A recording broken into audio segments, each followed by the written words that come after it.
Hi guys, what's up? It's Comedy Queen here, and as you guys could tell in the video title, this video is not going to be some comedy.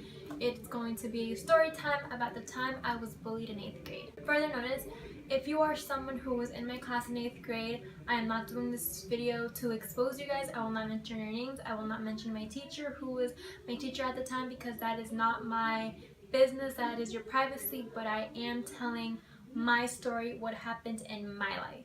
So yeah, and I am also not doing this video to get attention from you guys.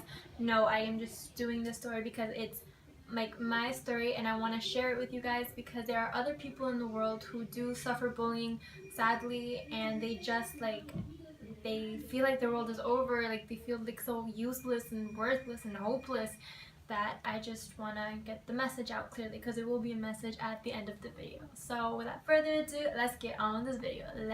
Okay, so I was coming back from Peru and it was 8th grade. I didn't really know anybody, to be honest, and when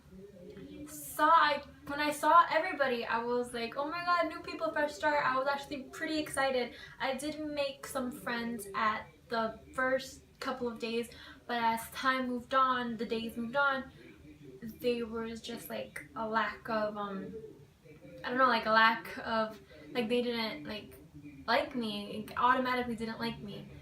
And yeah, there was one other girl named let's name her Cindy. She was like me, like people would bully her a lot. Before I came there, like she was known as the class geek, like, yeah. And I wanted to hang out with her because I felt really bad, but I didn't want to hang out with her because I felt bad, because I wanted to hang out with her because she was the only girl that had no friends like me, and I clicked with instantly.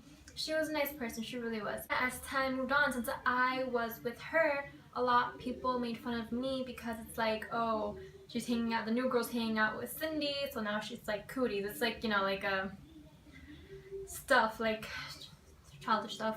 I remember specifically this one time when I was early for homeroom, and then I went there, and then there were these two kids who was on their way to line up in the back, and they were like, oh look, it's a paro seco.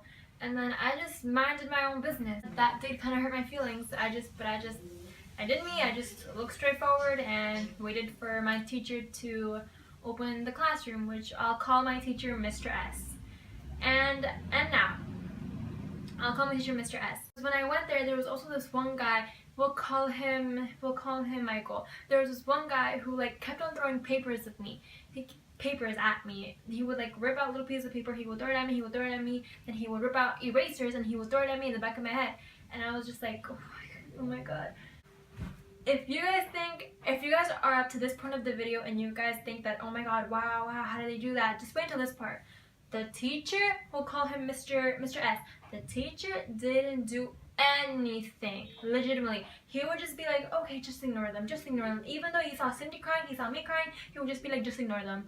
Like, you're a teacher, you work there, this school is supposedly an anti-bullying situation, and obviously it's not, and you get it. I had to come to him because it was time for me to speak up, because I was too scared to start drama, and I finally spoke up. And what they did was that he sent me to my guidance sent me to the administrator, my administrator sent me to the vice principal. And the worst part was that when I didn't want to be in my science class anymore, I was with my guidance, and then she told me that, okay, I'm done babysitting you, let's go to the vice principal. I'm like, baby, in my mind I'm like, babysitting?